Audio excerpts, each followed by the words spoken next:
अगर वाकई दिल से दुआ है तो रब रास्ते बनाएगा।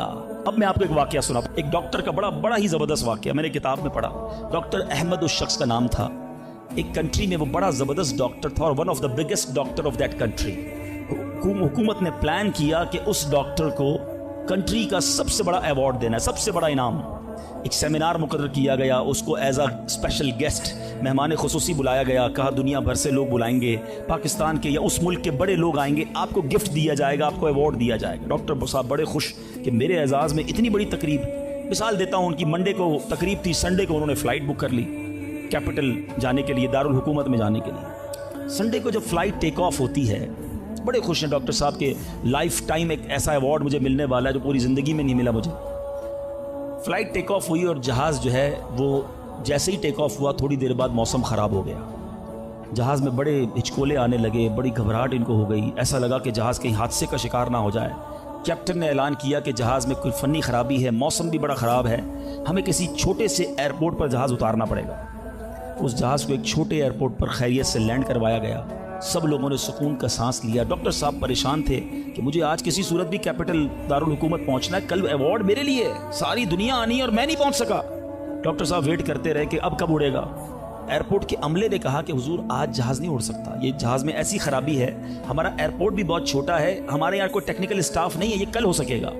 डॉक्टर साहब कहे मैं मर जाऊंगा, बहुत बड़ा प्रॉब्लम हो जाएगा, मुझे कल बहुत बड़ा अवार्ड मिलना है, मुझे कैपिटल पहुंचना जरूरी है।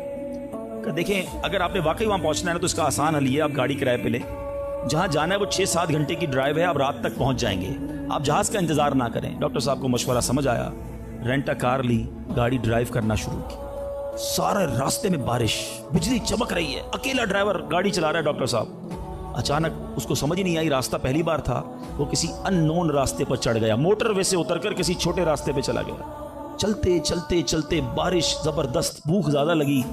डॉक्टर को एहसास हो गया कि मैं गलत रास्ते पर आ गया। अब बारिश भी इतनी, भूख से बुरा हाल। देखा एक छोटा सा घर, उसमें बल्ब जल रहा था। उस डॉक्टर ने गाड़ी में पार्क की, दरवाज़ा नॉक किया। एक बूढ़ी खातून बाहर निकली। कहा बेटा कौन हो? कहा माँ जी रास्ता भूल गया हूँ, बारिश बहुत है। कहा बेटा अंदर आ जाओ। उस खातून ने जो घर में खाना बना था डॉक्टर को पेश किया। डॉक्टर अहमद को भूख बड़ी लगी थी, खाना खा लिया। अब उस बूढ़ी माँ के पीछे डॉक्टर ने देखा एक जवान बेटा बिस्तर पर लेटा है। कहा माँ जी ये कौन है?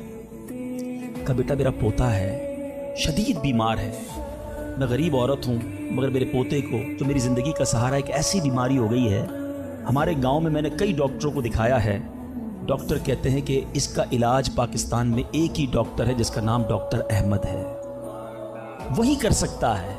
बेटा हर नमाज के बाद दुआ करती हूँ कि इतने पैसे जमा हो जाएं कि मैं अपने इस माजूर बेटे को डॉक्टर अहमद के पास ले जाऊं। तुम मुझे मुसाफिर लगते हो, ज़रा तुम भी दुआ कर दो मेरे बेटे का इलाज हो जाए। डॉक्टर अहमद दस्तरखान पर बैठकर रोने लगा। कहता है माँ जी मेरे जहाज़ का ख़राब होना, छोटे एयरपोर्ट पर उतरना, मेरी गाड़ी का रास्ता भूलना और आप ही के दरवाजे पर आकर खड़े होना, ये फ़कत आपकी दुआओं का समरा है। मैं ही डॉक्टर अहमद हूँ, आज आपके घर में आ गया हूँ, मैं आपके बेटे का इलाज करूँगा। ये है दुआ। अल्लाह से दुआ करो तो घबराओ नहीं, अल्लाह से दुआ करो तो यकीन रखो, अगर वाकई दिल से दुआ है तो रब रास्ते बनाएगा।